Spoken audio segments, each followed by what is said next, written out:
Olá, nesse vídeo eu vou estar dando sequência com relação à fenda dupla. Aqui eu vou estar explicando sobre como que ela funciona do ponto de vista do observador e como que ele afeta o comportamento da onda e da partícula, né? Então eu vou estar entrando um pouco nesse contexto e mostrando para vocês como está aqui atrás exatamente como que isso funciona e como é que isso pode ser entendido de uma melhor forma. Vamos lá. Basicamente, esse desenho aqui é o desenho da fenda dupla, que vocês entendem. Aqui é o emissor, né, de partículas. No caso aqui pode ser elétron, um átomo, uma molécula ou um fóton, tá? Numa situação em que você emite ele contra duas barreiras. Então aqui, essa representação é uma representação de emissão de uma por vez, tá? Então imagina aqui que esse aqui é apenas uma partícula. Essa partícula, ela vai estar se alastrando por esse espaço dentro desse padrão ondulatório, ou seja, enquanto você não medir onde está essa partícula, onde está a onda dessa partícula, provavelmente ela vai estar em todos esses lugares, ela não está definida, então ela está atravessando todos esses lugares ao mesmo tempo. No momento que elas encontram uma fenda, no caso aqui duas fendas, elas vão estar num padrão de ondas ainda, fazendo aquele padrão de interferência. Nesse padrão de interferência elas podem estar assumindo todas essas posições aqui. Repara que essa aqui são as posições que essa única partícula pode estar assumindo. Então, aqui eu só estou desenhando um modelo aqui onde o padrão de interferência ele faz os maiores picos e vales, como sendo um padrão em que seria a probabilidade de se encontrar aquela mesma partícula é muito maior. Então, por isso que ele monta até aquele padrão de interferência aqui no final, quando ele bate na barreira. Então, isso aqui é apenas um exemplo de como que isso realmente acontece dentro do comportamento ondulatório dessas probabilidades. Então, quando a gente liga o observador, que é alguém que observa por qual fenda de fato aquela partícula passou, acontece o seguinte: no momento que o observador ele entra e vê, poxa, aquela probabilidade imensa aqui da partícula ter ou até ido para fora da fenda ou ter batido, e ele identifica que ela passou daqui nesse buraco ou nessa fenda, o que acontece?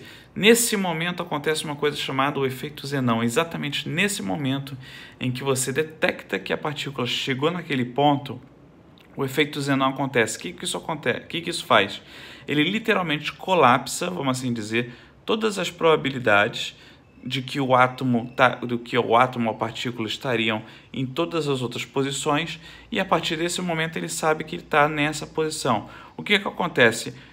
Isso daqui não acaba com o efeito ondulatório dessa partícula para o futuro. O efeito ondulatório da partícula continua existindo. No entanto, a partir do ponto da medida, esse efeito ondulatório, como ele está ocorrendo após a fenda, ele ainda existe. No entanto, como você conhece a posição daquela partícula e você tem um conhecimento prévio de que ela saiu desse ponto numa determinada velocidade, então esse padrão ondulatório de probabilidade não vai te dizer com certeza em que local dessa parede essa partícula ainda vai bater. No entanto, esse padrão ainda é um padrão ondulatório de probabilidades na qual essa partícula pode estar sendo detectada na parede na qual ela vai bater. Então, exatamente esse é um ponto que ninguém costuma falar, mas é isso que acontece. Quando você faz a medição numa partícula num determinado ponto, você não destrói o padrão ondulatório, você mantém ele. No entanto, você identificou que a partir daquele ponto a partícula está ali. Então, o padrão ondulatório a partir daquele ponto é um padrão não mais de interferência, porque daqui para trás o padrão já passou. Então, daqui para frente, esse padrão está se mantendo, e aí você vai ter uma probabilidade muito maior, sabendo que a partícula está vindo nessa direção, dela estar seguindo um padrão de probabilidade maior nessa direção aqui, formando o padrão de partícula que todo mundo fala, mas ainda é um padrão ondulatório, na qual a probabilidade seria aqui no meio dessa partícula que está sendo encontrada na hora que ela bater na parede. No entanto, o que acontece? Se eu tivesse assim, se eu tivesse, por algum acaso, essa partícula ela viesse aqui para baixo, aqui embaixo tivesse outra fenda dupla, eu ainda encontraria aqui embaixo um padrão de interferência. Se a luz dessa partícula fosse forte o suficiente e eu não tivesse a certeza absoluta de que a velocidade que ela sai daqui, ela necessariamente bateria nessa parede, eu ainda teria uma grande probabilidade de aqui embaixo, no momento que eu tenho duas fendas aqui, eu ainda encontrar uma possibilidade de ter um padrão de interferência aqui, onde a partícula pode estar batendo aqui, ou aqui, ou aqui, e fazendo os vales aqui, onde não há, os vales não, mas assim, a anulação dessa interferência, onde ela não bateria em alguns pontos determinados desse anteparo aqui de baixo.